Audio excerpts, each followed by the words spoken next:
Hey guys, and welcome back to the Hollywood Rips studio. In times of flying, here we are, episode number 5 of the Cardboard Critics, where we discuss all things sports related, sports cards and sports card markets, hobby news, as well as general sports talk. As always, I'm Mr. Hollywood. That's Joe Nasty to my right. Hope you guys had a good weekend. You know who did? Yeah.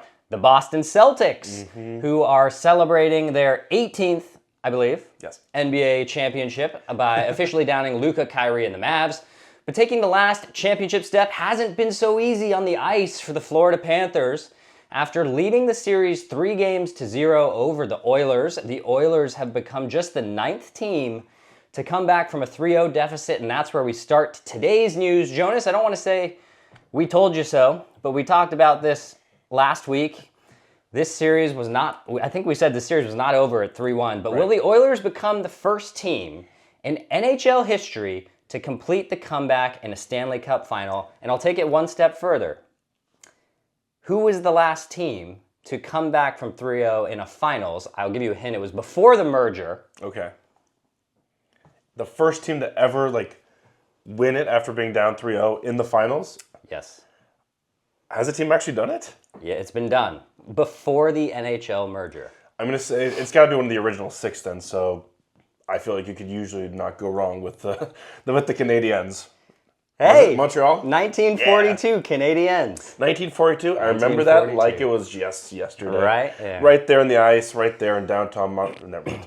Anyways, you may not like to say you told us so, but I do like to say that. We sat right here. I was in the same seat as were you, and we said the Celtics, the NBA Finals is finished. Thank God.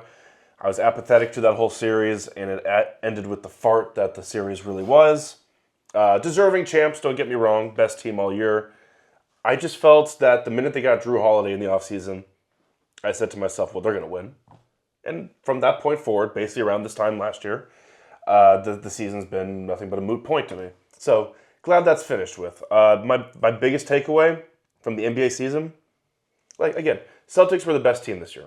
Not taking that away from them. I really didn't think there was a second challenger to them, though. The second that Denver was knocked out of the playoffs, cakewalk. No one was going to step to them. So that's my biggest thing. In terms of the NHL, yeah, we sat right here and said this exactly. The fact that the Oilers got their offense going, the explosive nature of that lineup really got into gear. It was a little bit nervy for Florida, and here we are now for Game 7. I think Florida playing at home can still grind out the result. I know they can play their tough style, especially on home ice. They're in Sunrise. But this is not the most hard-hitting analysis, but I think you'll agree.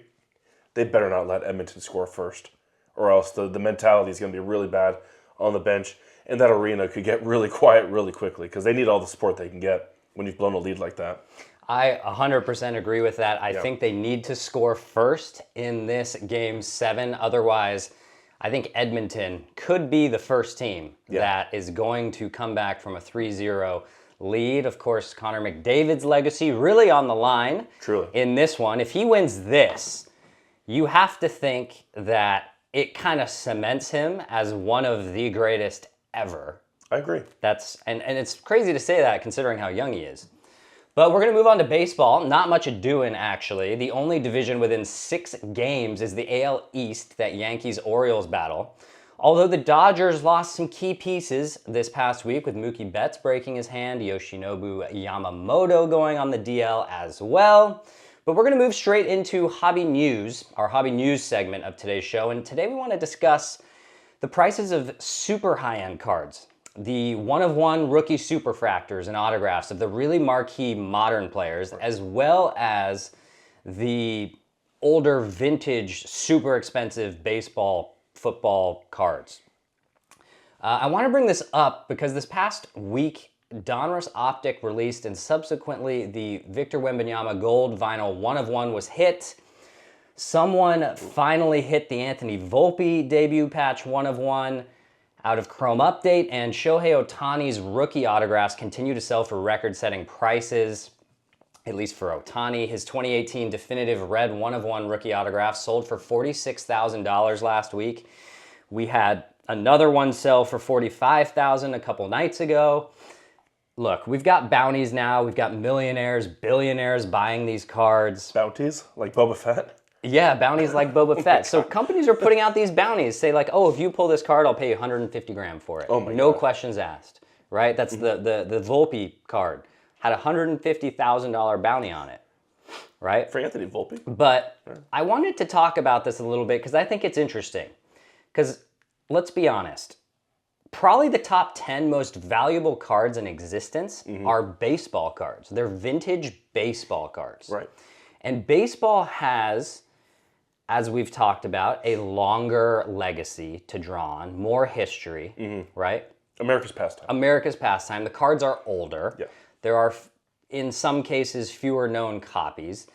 But, you know, there's probably 10 to 20 baseball cards on Earth that are worth, I don't know, $20 million plus dollars. Wow. Whereas we've seen the super high-end football cards of, say, Tom Brady's rookie year or Patrick Mahomes' one-of-one RPA shields. Those are selling for, you know, $4 million, $5 million, you know. But we had an instance where Ken Golden sat down with the owner of the Arizona Diamondbacks, and this guy owns the PSA 8 version of the Honus Wagner 1909 T206 card, probably a $50 million card. He also owns the Mickey Mantle PSA 10 52 tops, only 3 in existence, probably a $30 to $40 million card. So my question becomes, are the current prices of basketball and football, which far outpace the price of, say, an Ohtani 1-of-1 for 46 grand, right? We saw the Wemby 1-of-1 do 516 grand. Yeah. Is this a shift in the investment landscape of sports cards, or how are we supposed to make sense of these types of differences in prices between the different sports? Well, I'll start with this. First and foremost, beauty is in the eye of the beholder, right? Like, as we talked last week, what's my favorite card of all time? What would I actually be willing to spend $500,000 on? It's the Billy Ripken card. The F-Face card. Which has no value, which has got numerous copies out there. But, like, it depends what matters to you. Now, really drilling down, this sort of mirrors what I think you've noticed, what we've all noticed. It's not hard to see what's going on in the sports landscape. Yeah, I made the point just a second ago, America's pastime. That's not the case anymore. Now, baseball is doing fine financially. They sell MLB Advanced Media. Their TV deals are fine. Attendance is actually up. People like the new rules. But now I'll throw the question back to you, and I think this sort of proves my point. So I believe next week is the NBA draft. Weak draft. No future superstars that we can see at the moment. No faces like Wembanyama. No Andrew Wiggins. Just not really people we've seen the last year or two getting ready to be drafted. But... Well, Wiggins a little older, but... No, I say that as in, like, that was a guy back in Lot of 2013 that people were looking forward to. A lot of hype. Hype. Anyways. But the NBA draft is next week. With all those factors, if Dodgers-Yankees, which was a couple of weeks, 2 Sundays ago, was played on the same night as the NBA draft, which do you think gets better TV ratings? I would probably say Dodgers-Yankees. You think so? I think so. Over the NBA draft? I think it would. But would it be a blowout? Depending on the time. No, it would not be a blowout. It wouldn't be a blowout. And that's probably, even if you believe that's the case, which I think may or may not be, we both know the NFL draft, which has no bearing whatsoever on the season, would blow both of those events out of the water, right? And that's what I'm getting at. The NFL is king. The NFL can put whatever game they want on a Thursday night. It can be Tennessee versus Jacksonville, Week 15, with both starting QBs and both backup QBs being hurt, and it would do monster numbers on, like, Amazon Prime, right? Right. So the NFL, yes, is taking over. So who are our sports kings of America right now? It's Mahomes. It's Brady. It's these football players, even though one's retired, obviously. Basketball as well. Yeah, and so as well, LeBron. Wembanyama is coming up. So that's my point. So basketball and football have superseded in the fan marketplace. So do you think people paying $1 million for, say, a Giannis Antetokounmpo 1-of-1 logo man rookie card, or a LeBron rookie logo man for $4 or $5 million, or a Tom Brady rookie ticket for $4 million. Do you think those cards, let's compare that to Shohei Ohtani's one-of-one rookie PSA 10s, which are doing between 40 and 50,000, right? Mm-hmm. I have a hard time believing that Shohei Ohtani's rookie cards are going to be worth, say, from an investment perspective, which one do you think is a better investment, essentially? Ohtani between 40 and 50,000, or paying $4 million for a Patrick Mahomes one-of-one rookie shield? The better investment is, of course, Ohtani, just based on numbers and historical. But he also hasn't done anything. He hasn't made the playoffs, right? Like, which is sort of his fault for where he signed first. But like, yes, the better investment is still Ohtani. Yes. Yeah, but I agree with that. But you know, just a couple years ago, we saw Mac Jones one-of-one shield sell for over $100,000. So that was gonna be my question. That's more expensive than Ohtani, and Ohtani is the most historically significant player in any sport in the last 100 years. Mm-hmm. But we're talking about the alien that is Shohei Ohtani. Let's just step one more down. Who's the next baseball card memorabilia that would be worth even going after? In today's game? In today's game. I mean, you're probably looking at a Bowman Chrome rookie card of Mike Trout or something. But Mike Trout's starting to fade, right? Like, the guy doesn't play anymore. He's hurt all the time. He'll never make the playoffs at this point. Yeah. He's made the playoffs once and has one career RBI in the postseason. So that's what we're talking about with baseball. Like, you would say Bobby Witt, or like Julio Rodriguez, and I'd say, Maybe. yeah, that's awesome because we're baseball fanatics. But for Joe Schmo out there, Bobby Witt does nothing for them, right?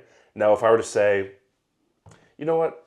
Hell, even Trevor Lawrence, who's honestly been drafted first overall, and you could argue maybe not worth it, maybe a little overhyped, not worth the contract he just got.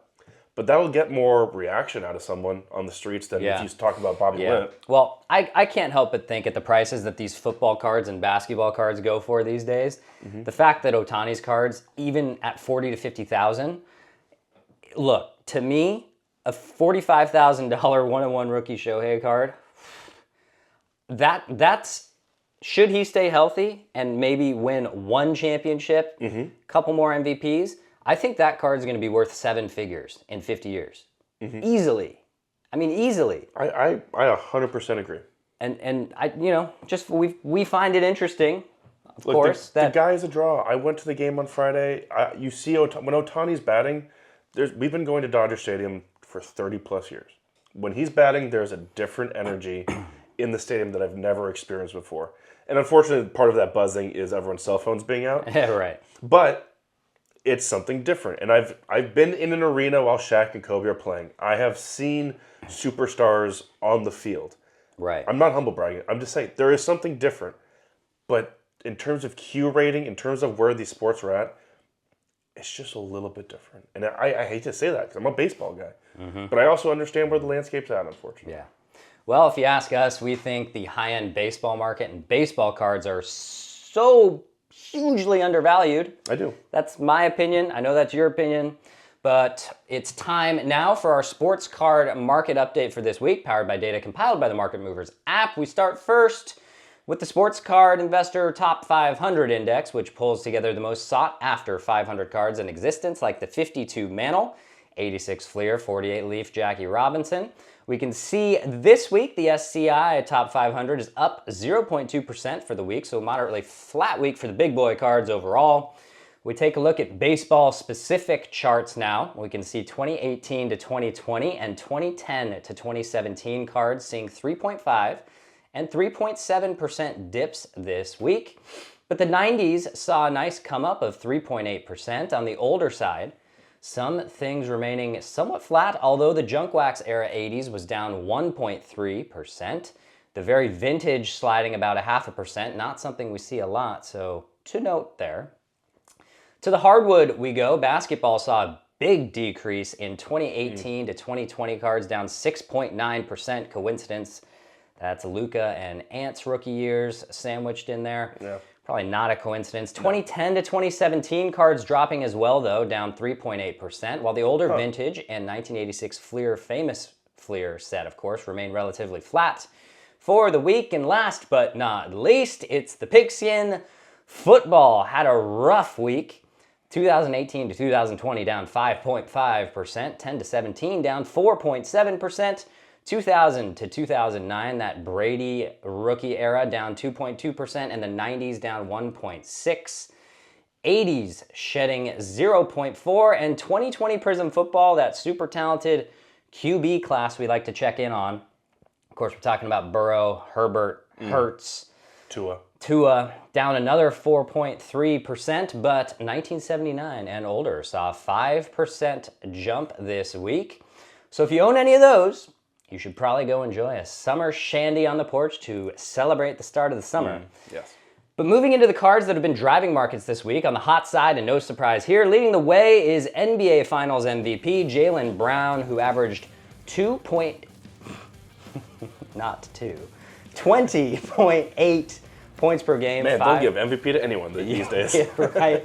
20.8 points per game, 5.4 rebounds, 5 assists, 1.6 steals across all 5 games in the finals. His 2016 Optic base card in PSA 10 condition, surging 67% over the past 2 weeks. A $50 to $60 card just the other week. Last sale was at $120. Let me start here, Jonas. Of all the finals we've seen in our lifetimes, this is probably, and with all due respect to the Celtics, they've been great all year. Jaylen Brown is a great player. This was probably the most uninspiring series and NBA Finals MVP, probably at least of my lifetime. I don't know about you. Yeah. What are your thoughts on Jaylen Brown and the Celtics and his cards surging 67%? Well, with the card, I'll sit here and say I told you so. It basically came down to pick Brown or Tatum, make your bet, and whoever wins MVP, you better hope that you made the right bet. And that was the case. Jaylen Brown got the MVP. I haven't been this apathetic about the NBA since I think it was the 01 finals. What was it? Spurs versus Nets, New Jersey Nets, with their old smoky gray uniforms. Yeah. Kidd and Keith Van Horn. Yeah, exactly. And the game was too slow. RJ? Richard Jefferson? I think RJ was on that team. Kerry Kittles, perhaps. Kerry Kittles. And so I think the NBA needs to do something. Someone actually needs to sit down and watch a game because coaches have too many timeouts. I just can't handle the pull down a rebound, dribble the ball up, and chuck a 3 era anymore. I'd like to see, and with Zach Edey entering the league out of Purdue, maybe we'll see some guys actually put their butt down in the paint for once. I'm not saying we need all post-ups, but a little variety would be nice. Yeah. Too many advertisements, I don't know. I'm right there with you. I couldn't care less about this season, and maybe it's because I knew the Celtics were going to win, but it wasn't a given. The Bucks just didn't get it together also. Yeah. So, yeah. Well, let me just put it this way. I don't think Jaylen Brown cards will ever be higher than they are right now. I doubt it. I don't see a dynasty coming. No, I don't either. And, let's be honest. This was a 20 points per game finals performance. He didn't even average the most points, rebounds, and assists on his own team in this series. I know, it is interesting. And yet his cards are going up 67% just because he won a finals MVP. But we're going to clock in to number 2 on this week's Hot Cards of the Week, helping move markets up. And it's Colts starting quarterback, Anthony Richardson. After a hot start to the 2023 season, the 4th overall pick in last year's draft out of Florida, he played in just 4 games before suffering an AC joint injury to his shoulder that required season-ending surgery. In those 4 games, he threw for 577 yards, 3 touchdowns, 1 pick. He ran for 136 yards with 4 scores. The team went 2-2 in those games. But we take a look at his 2023 Prism Football base card in PSA 10 condition and see that over the last 7 days, it's up 32%, with the last sale being $72, up from around $55 just a couple weeks ago, or 1 week ago. Call me crazy, but I'm not sure I believe this hype, honestly, Jonas. Anthony Richardson, cards going up, is he a buy? This is weird, especially with who we're going to talk about in the cold segment, all things considered. Here's my thing with Anthony Richardson. You look at him, And he had some pretty good bursts right before that injury. Yeah. He was exciting. And I like the whole, like, bring in a guy who's a physical freak and has clearly all the tools. But let me know if you agree. Let me know if you agree. I believe in a guy should be winning more in college. If you're that talented, you're at Florida, you're surrounded by talent, you have a great home field advantage, I would have liked to have seen him win a bit more. I'm not an NFL exec. I don't have a very good eye for these things, otherwise I wouldn't be sitting here. But, I don't know. Maybe you get him with NFL coaching and he just takes off. I could see it. I get the idea. But it's a heck of a project. And I guess people are just sitting there right now being like, well, let's get in before he comes back off this injury. And people are forgetting about him. Yeah, look, I'm with you. I'm with you on this. I'm not a huge Anthony Richardson guy, to be honest with you. He is, let's be honest, in college, he was good. Yeah. He wasn't a total standout. Let's not forget, he was not a gunslinger by any means in college. In his college career, he had 24 passing touchdowns and 15 interceptions. Yep. Okay? He was a running reliant quarterback for the most part. It's the dual threat that it's so sexy to everyone. It is. But let's also be honest. When is the last time a dual threat or running reliant quarterback has won a Super Bowl? The question is run first QB. A run first QB, And the answer is right? never. The answer is never. I mean, sure, you could argue that Mahomes can kind of scamper around a little bit, but He's this a thrower who can throw off platform. Yeah, but this is different. Anthony Richardson attempted 84 passes last year. His completion percentage on those passes was 59%. Okay? The average completion percentage of, say, a truly elite quarterback is going to be 65% and up. You want to be high 60s. You want to be 67 to 70% realistically. Yep. He only averaged 6.9 yards per attempt. He's mostly dinking and dunking, right? Who's his biggest weapon outside of Michael Pittman? Yeah, I was right? going to say Michael Pittman. Jonathan Taylor is probably his biggest weapon. But you know what else is a problem? His offensive line. He got sacked a lot in the 4 games he played last year. So call me crazy, but I think Anthony Richardson cards are not going to be a big hit. That's just my opinion. Yeah. But we're going to move on now to our next segment. And of course, for every sunburn, there's getting your tongue stuck to an icy pole.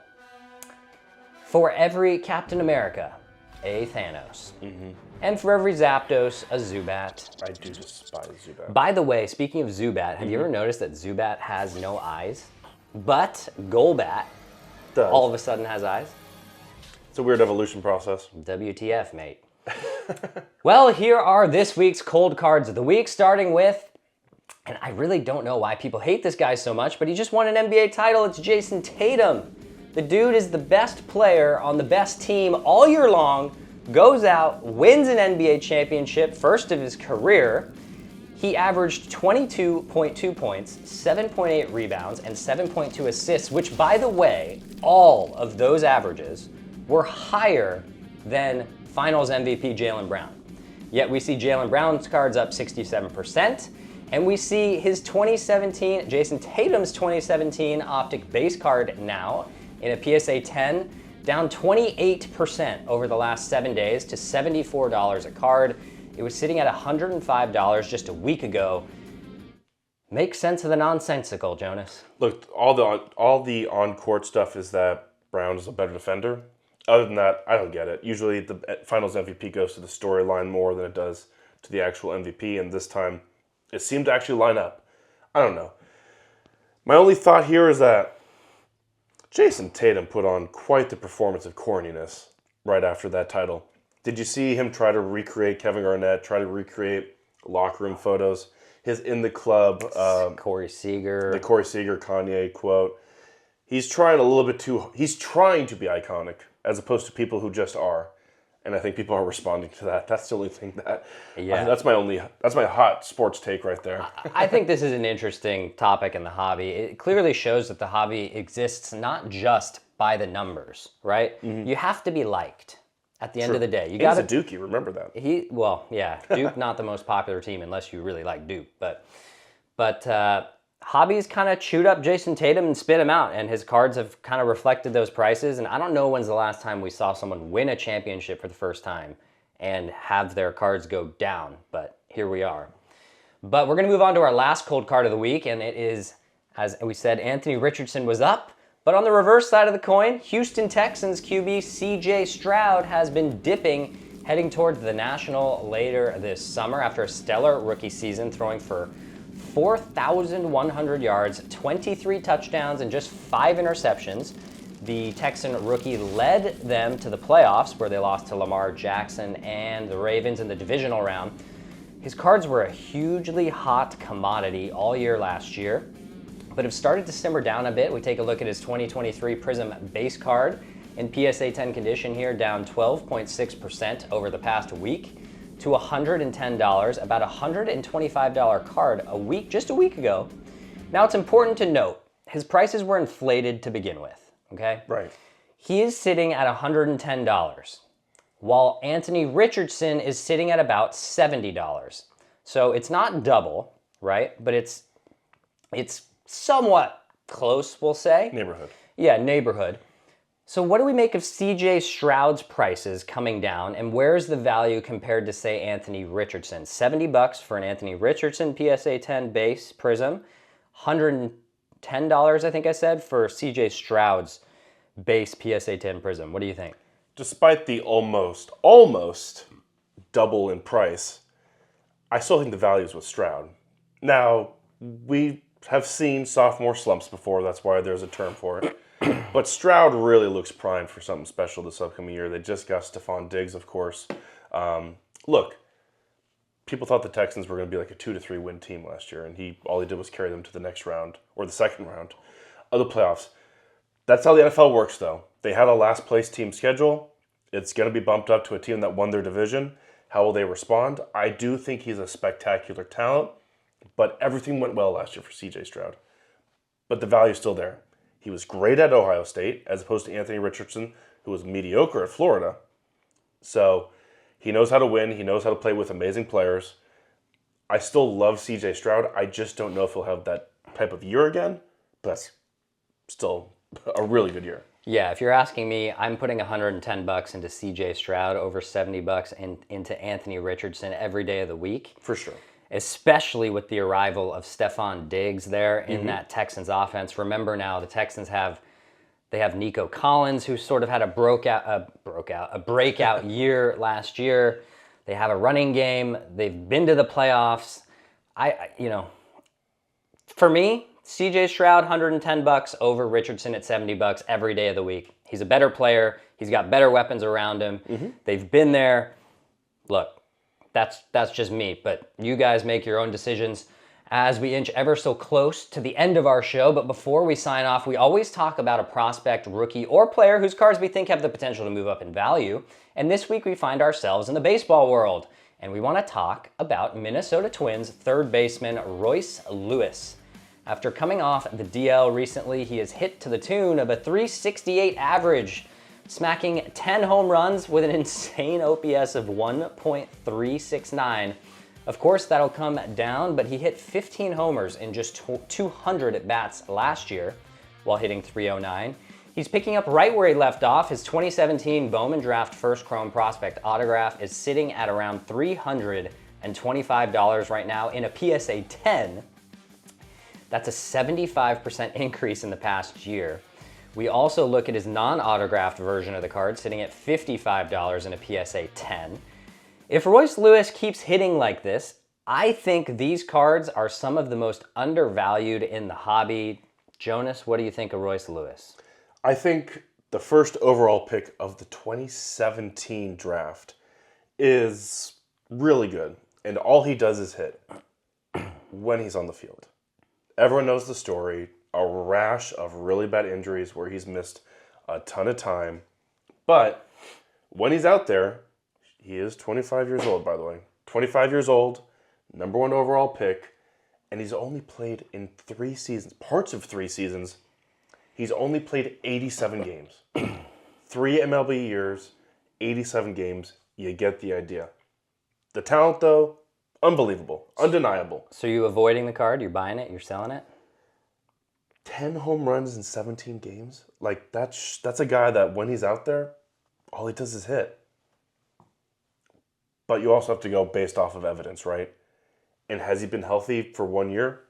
Not since 2017. And as you get older, trust me, it doesn't get easier to stay healthy. So, I don't know.